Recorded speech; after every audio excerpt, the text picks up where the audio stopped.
केंद्रीय मंत्री अनुराग ठाकुर ने आज भाजपा के ऊना कार्यालय दीप कमल में नशा मुक्त सुरक्षा युक्त कार्यक्रम में मुख्य अतिथि के रूप में शिरकत की।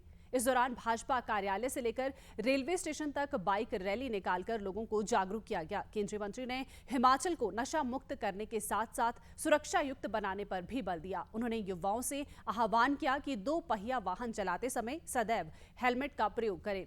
इस मौके पर सैकड़ों युवाओं को केंद्रीय मंत्री द्वारा उपहार में हेलमेट भी प्रदान किए गए। अनुराग ठाकुर ने कहा कि केंद्र सरकार के खेल मंत्रालय के प्रयासों से जहां एक तरफ युवा वर्ग को नशे से दूर रखने के लिए खेलों की तरफ आकर्षित किया जा रहा है, वहीं सड़कों पर 2 पहिया वाहन चलाने वाले सभी युवाओं को हेलमेट पहनने के लिए भी प्रेरित किया जा रहा है ताकि वे पूरी तरह सुरक्षित रहें।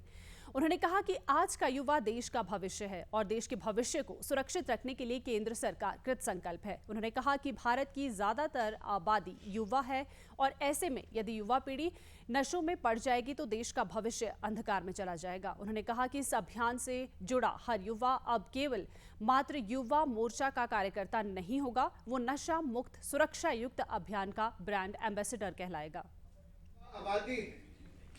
लेकिन अगर वो नशे से ग्रस्त होगी तो किसी काम की नहीं होगी।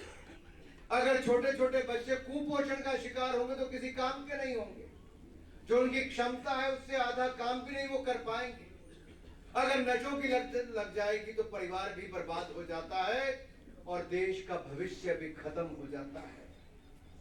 इसलिए आज हम केवल एक युवा के लिए नहीं, हम भारत के वर्तमान और भविष्य के लिए इस कार्यक्रम को चला रहे हैं।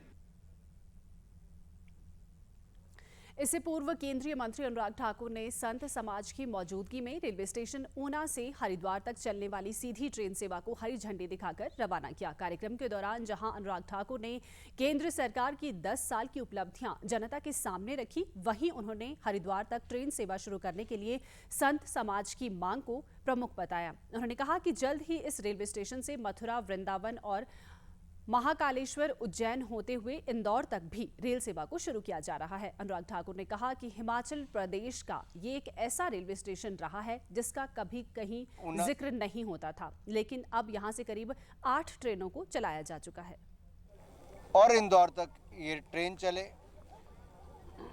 मंजूरी मिल गई है, समय सारणी उसकी तय करनी है और जैसे ही वो होता है मेरा प्रयास रहेगा कि अगले 10 दिनों के अंदर हम लोग ऊना से उज्जैन, देवभूमि से महाकाल लोक, यहाँ के लिए हम लोग ट्रेन चला सकें। और उज्जैन ही नहीं, ये इंदौर तक जाएगी जो उद्योग नगरी है मध्य प्रदेश की।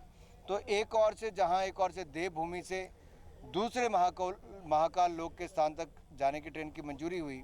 ये 2 ट्रेनों के आने से देवभूमि की देश के अन्य राज्यों के साथ और दूरियां कम हुई हैं।